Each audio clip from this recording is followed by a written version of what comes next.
আমি আবার চলে এসেছি, সরি, নতুন একটা ব্লগ নিয়ে তোমাদের কাছে।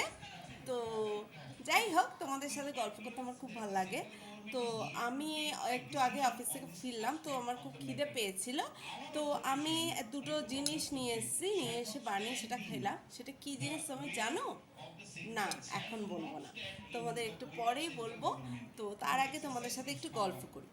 সেটা হচ্ছে যে এই একটু আগে যখন অফিস থেকে ফিরছিলাম, তো আমাকে একজন আন্টি আন্টি বলে। তো সে আমাকে বলল যে আন্টি, তোমার ব্লগগুলো এত ভালো হয়, তুমি হোয়াটসঅ্যাপে দাও কেন, তুমি একটা চ্যানেল খুলে দিতে পারো। তো যাই হোক, আমি বললাম আমার একটা চ্যানেল আছে, চ্যানেলটা হচ্ছে সোমা চ্যাটার্জি। তো ওখানে গেলে সার্চ করলে তোমরা সবাই আমার চ্যানেলটাকে পেয়ে যেতে পারো। হ্যাঁ, ওখানে বেশি ভিউয়ার্স সাবস্ক্রাইবার কিছুই হয়নি। তো যাই হোক, ও আমি আস্তে আস্তে ভিডিও দিই। তো এটা আমার ভালো লাগে ভিডিও দিতে। তো এই হলো মেন কথা। এটা বলার জন্য, এটা শেয়ার করার জন্যই তোমাদের আমি ব্লগটা করছি।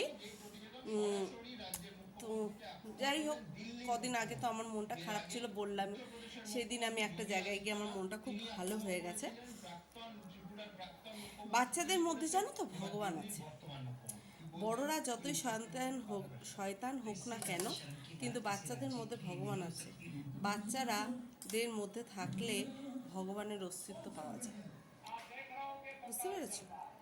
তো আচ্ছা, তোমরা বলতে পারো যারা খারাপ করে, যারা অন্যায় করে, তাদের কেন ভালো হয়? তাদের কেন কিছু ক্ষতি হয় না? তাদের কোনো খারাপ হয় না? এটা কেন হচ্ছে? আরও তোমাদের অনেক কিছু শেয়ার করব, কিছু মানুষের মুখোশ আমি খুলে দেবো। তো যাই হোক, আমি কি খাচ্ছি তোমাদের একটু দেখাই। দেখো, দেখতে পাচ্ছ?